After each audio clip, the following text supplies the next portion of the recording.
DreAllDay.com. With DreAllDay.com. What we're going to talk about here is colors. Yes, colors. And I can tell you exactly what that means in a minute. First of all, tell everybody, I send out a daily motivation text every day. You want to receive it free of charge. My number is right down below in the description. It's 305-384-6894. Now, what do I mean when I say colors? This is something that I posted about on Instagram probably months ago. My Instagram is just my name, at Dre Baldwin, one word. Well, we know these days with all the stuff that's going on when people are talking about race and social justice and racial justice and prison reform and criminal justice reform, and everybody's making everything about race, right? Just recently, from when I'm recording this the day before Thanksgiving, so whenever you watch this, we had the verdict come out for the kid Kyle Rittenhouse in Wisconsin. He's white. He shot 3 white people, and ESPN had on their basketball show, what do they call it, NBA Today? I don't watch ESPN, but I saw the clip on Twitter.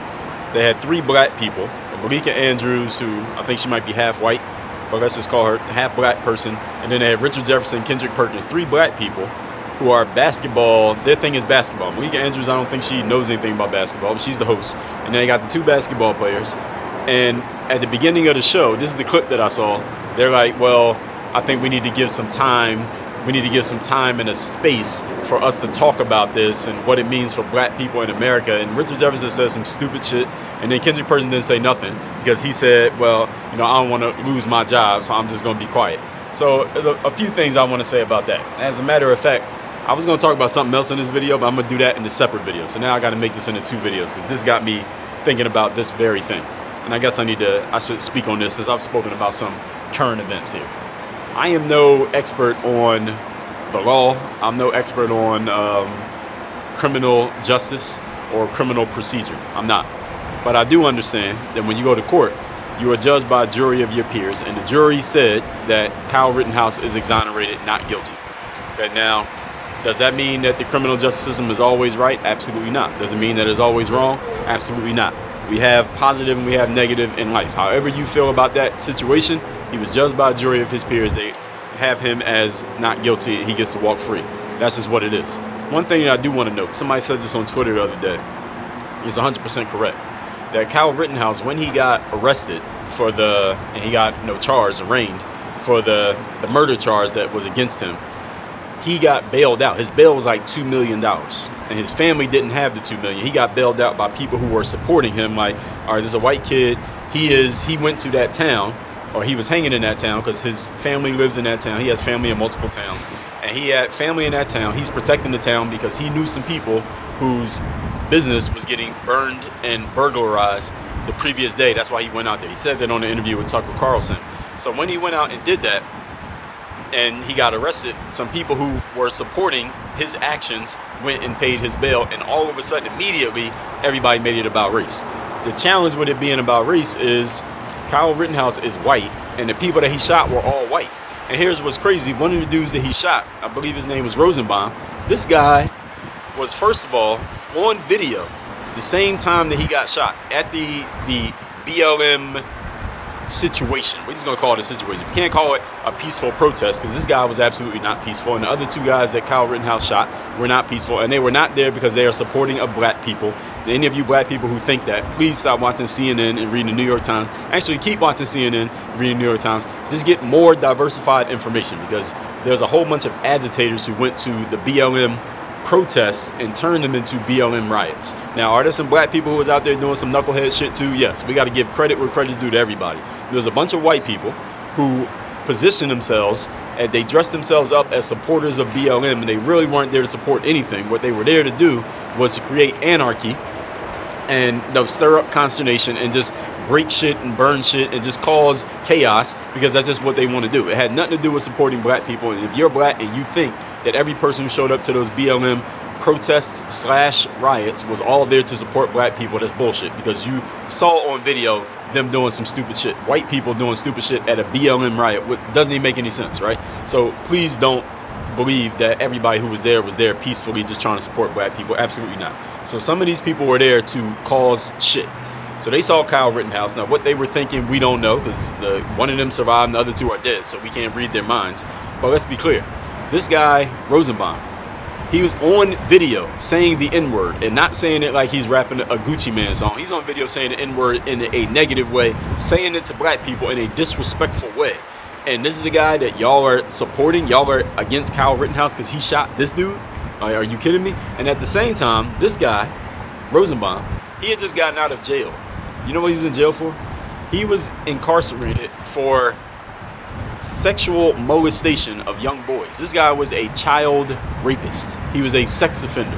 All right, that's what he was in jail for. And this is the guy that Kyle Rittenhouse shot.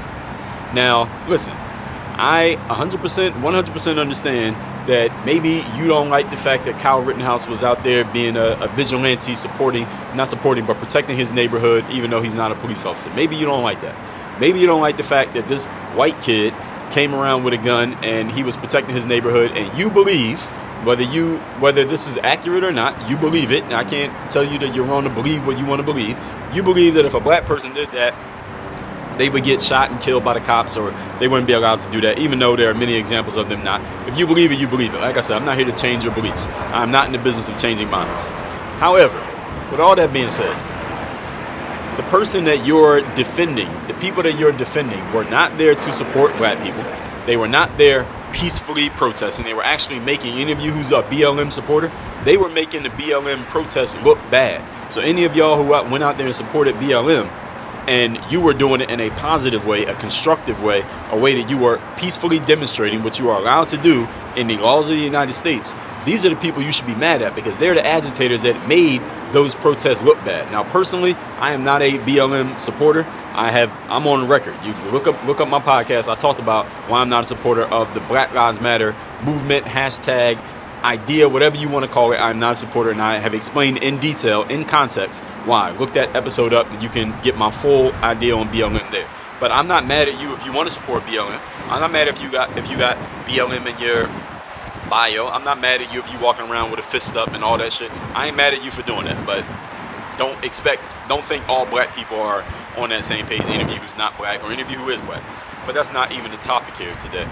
The thing is, with ESPN, why, first of all, do they have basketball players talking about this when it has nothing to do with basketball? None of the people involved were basketball players. Why, second of all, did the producers at ESPN say, it wasn't Malika Andrews, I think that's her name, the one who said it. It wasn't her. It wasn't like she came to work that day and said, hey, everybody, before we start the show, let me say this. She went rogue. No.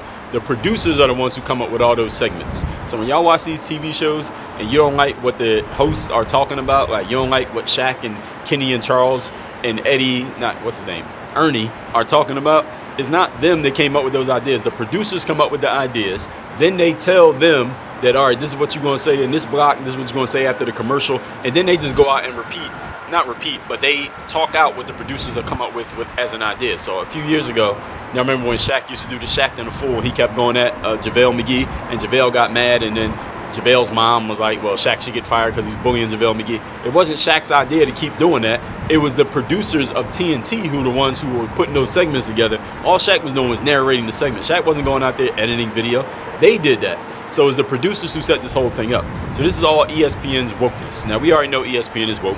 So we remember the Rachel Nichols, and what was the black woman who just left? I forget her name. Maria Taylor. The black woman who left and went to NBC. That was all the producers and the execs at ESPN. That had nothing to do with the actual principles of Rachel Nichols and Maria Taylor. It wasn't them who made that whole thing big. It was the executives and the behind-the-scenes folks.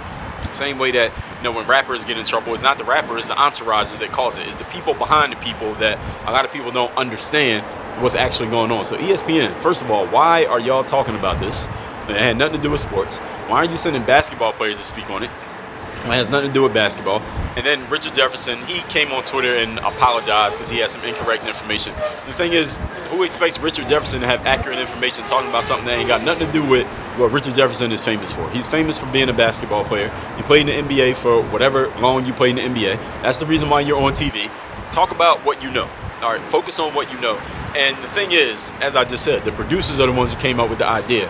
But my question is, and this is something that I'm also on the record with this, where are the testicles on these men?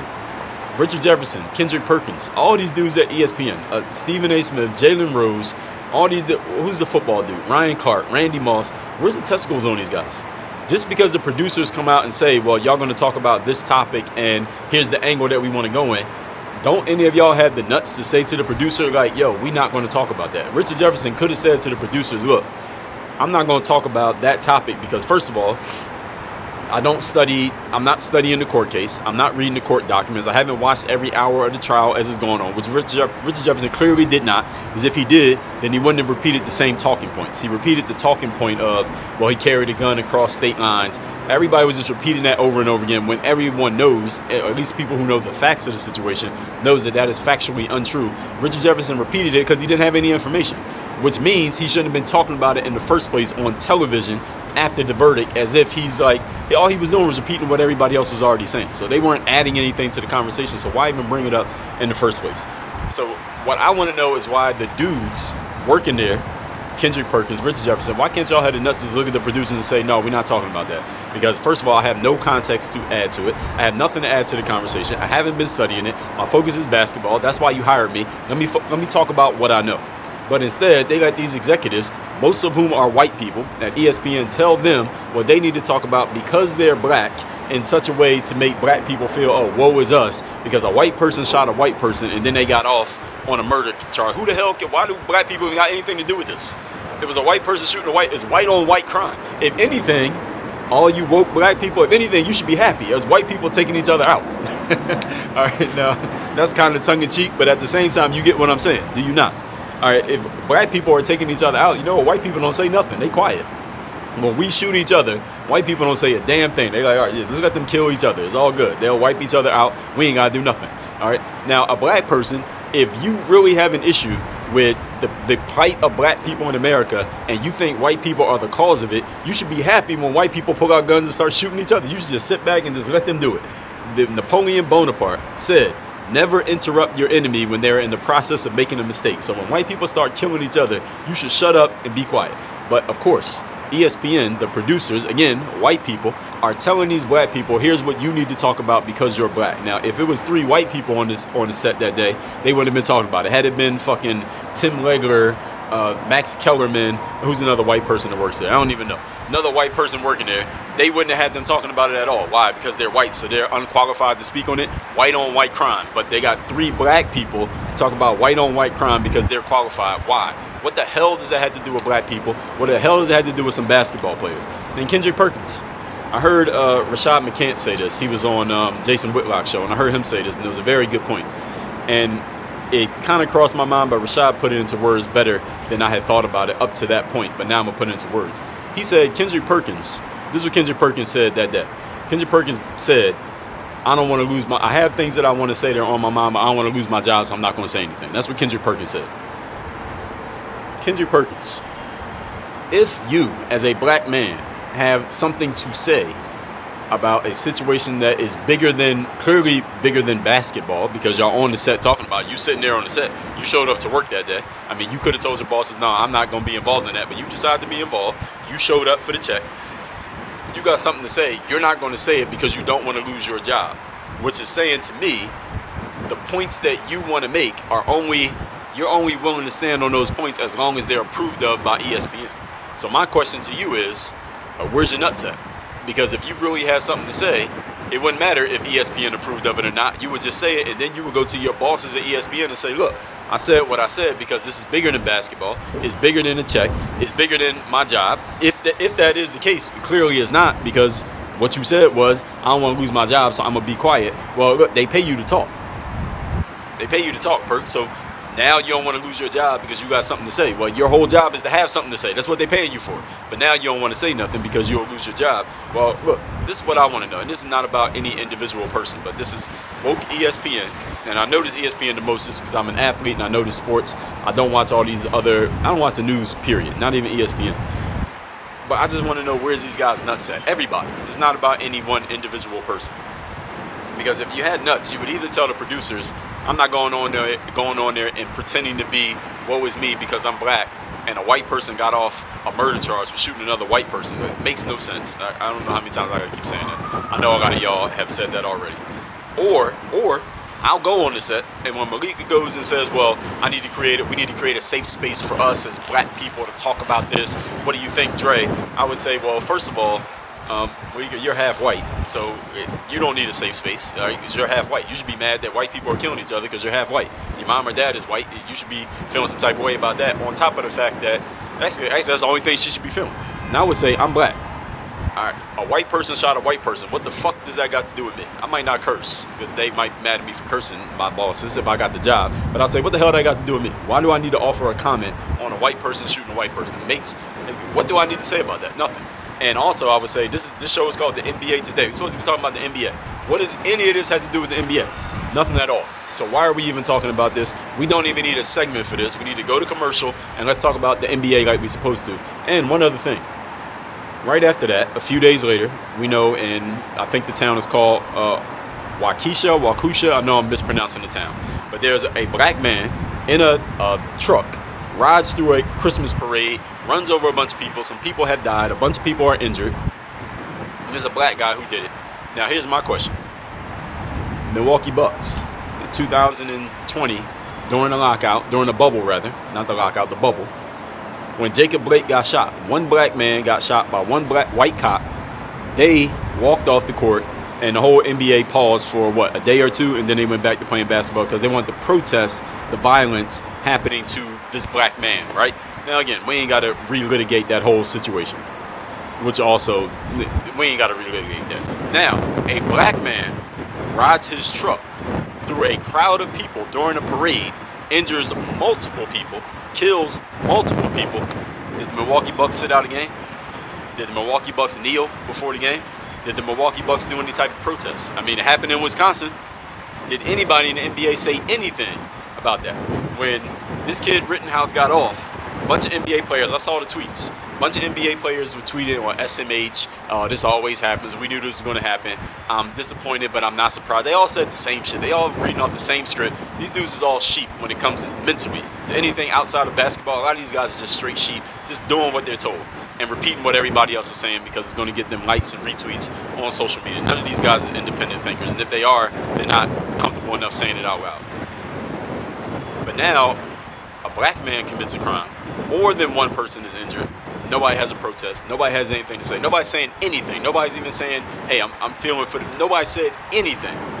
Now, I'm telling y'all all this to say this because I think many of you have already noticed this. I'm putting this out to help you understand that what you are seeing through the mainstream of what you see on social media, which is controlled by the social media we all know is based in Silicon Valley, and it is all very far left leaning as far as their ideology and the way that what they promote and what they push. I think all of you should be able to notice that by now. If you don't, then I'm trying to encourage you to wake up. The reason why I'm encouraging you to wake up is because if you're only getting one perspective, if you're only getting one way of looking at things and you see it so often, you're going to start to believe that it must be true because that's all you're seeing. And there's nothing wrong with noticing it because I notice it, I'm pointing it out, I see it. I pay attention to, I even am friends with some people who are super left-leaning and they're all in on this stuff that I'm talking about right now. But at the same time, I can look at them objectively and see exactly what they're doing. I can see through the bullshit of what they're saying. You got to be able to do this because they will just keep pushing you further and further in one direction and one way of thinking. And you're going to get to a certain point where you can't even distinguish the truth from the bullshit. And you're going to start thinking the things that are actually bullshit and being sensationalized in one direction, you're going to start thinking that they're actually true when they're not. It's sensationalized stories. The NBA does this. The players who are involved, they're doing it because they're all, they got to do certain things so that they can stay on the right side of social media and the right side of history, whatever the hell that means. Nothing for the most part. And this is what the mainstream media is telling you, making it seem like a white person shooting a white person is an issue for black people. And somehow they're going to find out a way to connect us to the LGBTQ community too. But trust me, it's coming. And this just makes no sense. So while this video was supposed to be about colors, that was a different conversation I was going to have. I ended up talking about this. I'm going to do that in the next video. So this one will just be about just some response from the Kyle Rittenhouse situation. Let me say a couple other things on that, just so I'm on the record. First of all, we all know the facts. The kid did not take a gun across state lines. Second of all, crossing state lines is not a crime. All right, people cross state lines all the time. I'm from Philadelphia. Philadelphia is right in the southeast corner of the state of Pennsylvania. You cross what river is that? Delaware River? things a Delaware River. You go into New Jersey. I crossed state lines hundreds of times as a youth. I've driven to New York, crossed state lines. I've driven from Florida to Georgia. Yeah, crossing state lines. So people cross state lines all the time. You drive from LA to Vegas, you're crossing state lines. Crossing state lines is not a crime. So any of you who keep repeating that phrase, he crossed state lines, as if that's some type of crime, that's not a crime. You sound fucking stupid, and we know you're a sheep when you're repeating that, because it's not a crime to cross state lines. Secondly, he didn't cross state lines with a gun. He was in one state, he crossed the state line legally, he got the gun in Wisconsin, and then he went outside. And he had a gun. He is a legal holder of a gun. He has a right to have a gun. Someone attacked him. He defended himself with the gun. That is legal. That's not a crime. It's legal to defend yourself with a gun. Snoop Dogg did a whole album called Murder Was the Case, where he actually went to trial for the same thing. He was on trial for murder because someone attacked him. He had a gun. He defended himself with his gun, beat the case, and he went and made a whole album off it, made money off of it. And Snoop Dogg is one of the most beloved, Snoop Dogg might have the longest rap career in history. Snoop Dogg been out for damn near 30 years. And this guy did a whole album talking about how he defended himself with a gun when somebody attacked him and he happened to have a gun. We celebrate him, but Kyle Rittenhouse, all of a sudden, this is some type of referendum on black people in America. Again, I'm going to say this phrase again, makes no sense. But I don't want to talk about this shit no more. Hopefully we ain't got to talk about this anymore. I know we will, but I want to talk about more, let's talk about some building up things instead of pointing out the bullshit. I don't want to spend too much time pointing out the bullshit, but it's so much of it. Every once in a while, I got to do this just to make sure we stay awake. Not woke, but awake. So again, my number, 305-384-6894. Text me, get my daily motivation every single day. And claim your free copy of my newest book, Third Day, The Decision Separates the Pros from the Amateurs. Link is down below, thirddaybook.com. Next video, we're going to talk about what I plan to talk about in this video. Work on your game. Dre all day.